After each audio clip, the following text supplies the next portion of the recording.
এই কাঠটা জুবাইয়ের, তাহলে এই ব্যাগটা কেন গোছানো নেই, কেন এলোমেলো আছে? তাহলে আমরা তাকেই বলতে পারবো। আর তোমরা প্রত্যেকেই যদি পরিপাটি থাকো, তাহলে আমাদের প্রতিষ্ঠানে যখন মানুষ পরিদর্শনে আসবে তারা খুবই খুশি হবে, তারা দোয়া করে যাবে। যেদিন নেপালের মেহমান এসেছিলেন, গভীর রাত, সবাই তোমরা ঘুমিয়ে আছো, বড় বড় কয়েকজন ছাত্র আমাদের সাথে ছিল জেগে। মেহমান যে বক্তব্য দিয়েছিলেন সেদিন রাত্রে, সে এত আনন্দ পেয়েছে, এই রাত্রে গোটা বিল্ডিং তিনি ঘুরে ঘুরে দেখেছেন এবং আল্লাহর কাছে দোয়া করেছেন যে আল্লাহ তুমি এই মার্কাজকে কবুল করো, আত-তাওহীদ ইসলামী কমপ্লেক্সকে কবুল করো আল্লাহ। তিনি দোয়া করেছেন এবং তিনি বলেছেন আগামীতে যদি আল্লাহ এই বাংলাদেশে আসার সুযোগ দেয়, তাহলে আত-তাওহীদ ইসলামী কমপ্লেক্সে টানা 2 ঘন্টা আমি ছাত্রদের সাথে ক্লাস নেব ইনশাআল্লাহ। সবাই বলো ইনশাআল্লাহ। আল্লাহ যেন শায়েখের এই মুনাজাতকে, শায়েখের এই দোয়াকে যেন আল্লাহ কবুল করে নেন, আল্লাহুম্মা আমিন। এই জন্যই আমি কয়েকটি মাত্র দিক নির্দেশনা তোমাদের সামনে পেশ করলাম। আমি আশা করি সংক্ষিপ্ত বক্তব্যে তোমরা বুঝতে পেরেছো। তোমাদের উস্তাদরা রাত দিন খাটছে, আমরাও যে রাত দিন তোমাদের বিভিন্ন কল্যাণে বিভিন্ন কাজ করে যাচ্ছি, শুধুমাত্র তোমাদের দিনদার একজন আলেম হিসাবে গড়ে তোলার জন্য। আমি যদি বেঁচে থাকি, আগামী রমজান যদি পাই, তাহলে আমি সফর সঙ্গী হিসাবে তোমাদের মধ্য থেকে ছাত্র বেছে নেব। আমি তোমাদের মধ্য থেকে তোমাদের উস্তাদদের সাথে এক একজন ছাত্রকে দিব।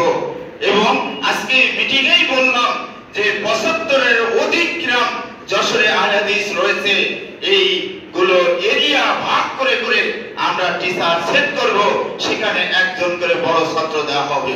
সেই ছাত্রকেও সেখানে বক্তব্য রাখতে হবে। যার তাওহীদ ইসলামী কমপ্লেক্স ছাত্র গড়তে পারছে কিনা, আলেম তৈরি করতে পারছে কিনা, সে বক্তব্য দিতে পারে কিনা, সে খুতবা দিতে পারে কিনা, এর বাস্তব রূপ সমাজকে দেখিয়ে দিতে চাই ইনশাআল্লাহ। পারবা না? সবাই বলো ইনশাআল্লাহ। আল্লাহ তুমি কবুল করো, আমাদেরকে কবুল করো আল্লাহ। অতএব আমি আর আলোচনা দীর্ঘায়িত করছি না। আজকের যিনি ইফতারের ব্যবস্থা করেছেন, উনি দীর্ঘদিন যাবৎ সৌদি কুয়েতে তিনি সময় কাটিয়েছেন, ভাই আব্দুর রহিম, তিনি আলোচনা রেখেছেন। এখানে সাহেব আকরামুজ্জামান সাহেব আসেন, মাদানী তিনি আসেন। তার 3টা প্রতিষ্ঠান রয়েছে ঢাকাতে। দেশের প্রেক্ষাপটে তার প্রতিষ্ঠানের বিজ্ঞপ্তি আমরা ইতিমধ্যেই দেখেছি যে 3 মাস ব্যাপী তিনি টিচারদের বেতন দিতে পারছেন না।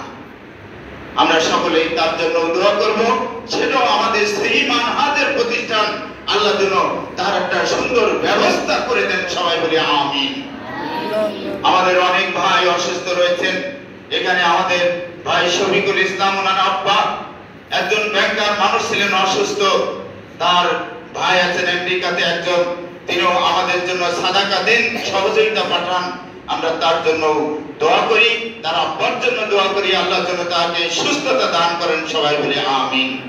আল্লাহ রাব্বুল আলামিন আজকে আব্দুর রহিম ভাইয়ের ইফতারির জন্য আল্লাহ কবুল করেন এবং তার জন্য দোয়া করবা তোমরা সকলেই। তিনি বিভিন্ন সময় আমাদের সাথে সহযোগিতা দেন, আল্লাহ যেন তার এই হাতকে পরিপূর্ণ করেন বরকত দ্বারা, দান দ্বারা, যেন আল্লাহ এটাকে মঞ্জুর করে নেন। সবাই বলি আমিন। সাথে সাথে আমাদের আরো সদস্যবৃন্দ আছেন, জিল্লুর রহমান, শামসুজ্জোজা ভাই, আমাদের শিক্ষক মন্ডলী, অন্যান্য সুধী মন্ডলী, অভিভাবকরা যারা আছেন, তাদের সকলের প্রতি আমাদের আন্তরিক কৃতজ্ঞতা যে সকলের প্রতি যে আপনারা এখানে বাচ্চা দিয়েছেন, অর্থ দেন, সহযোগিতা করেন। এর জন্য আল্লাহর কাছে ফরিয়াদ করি, আল্লাহ তাদের এই সহযোগিতাকে তুমি কবুল করে নাও, আল্লাহুম্মা আমিন।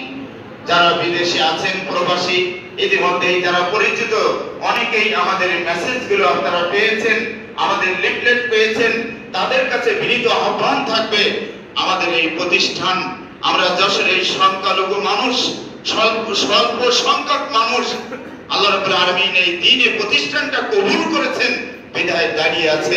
এটাকে সংরক্ষণ করা, এটাকে সুষ্ঠু পরিচালনা করা, এর উত্তরোত্তর সমৃদ্ধি করার জন্য আপনাদের দোয়া এবং সহযোগিতা যাচ্ছে। আমাদের ব্যাংক অ্যাকাউন্ট, আমাদের বিকাশ, সব নাম্বারগুলোই দেওয়া রয়েছে। সকলের কাছে একান্তভাবে সহযোগিতা যাচ্ছে। যে আপনারা সহযোগিতা দিয়ে আমাদের প্রতিষ্ঠানের অগ্রযাত্রায় শরীক হবেন, এই উদাত্ত আহ্বান জানিয়ে আমাদের শিক্ষার্থীদের জন্য দোয়া চেয়ে আল্লাহ পাক যেন এবছরে 2 জন হাফেজকে পাগড়ি দেওয়া হয়েছে, তাদের সনদ দেওয়া হয়েছে, আগামী প্রত্যেকটা ছালাফি সম্মেলনের জন্য আমরা হাফেজদের পাগড়ি দিতে পারি, সনদ দিতে পারি। এই মনোমুগ্ধকর তাৎপর্যময় সালাফি সম্মেলনকে যেন আমরা অব্যাহত রাখতে পারি, আমরা ইফতারি প্রোগ্রামকে যেন আমরা প্রতি বছর যেন অব্যাহত রাখতে পারি। আল্লাহ তুমি আমাদেরকে সেই তৌফিক দান করো। সবাই বলি আমিন আমিন। ওয়াখির দাওয়ানা আলহামদুলিল্লাহ।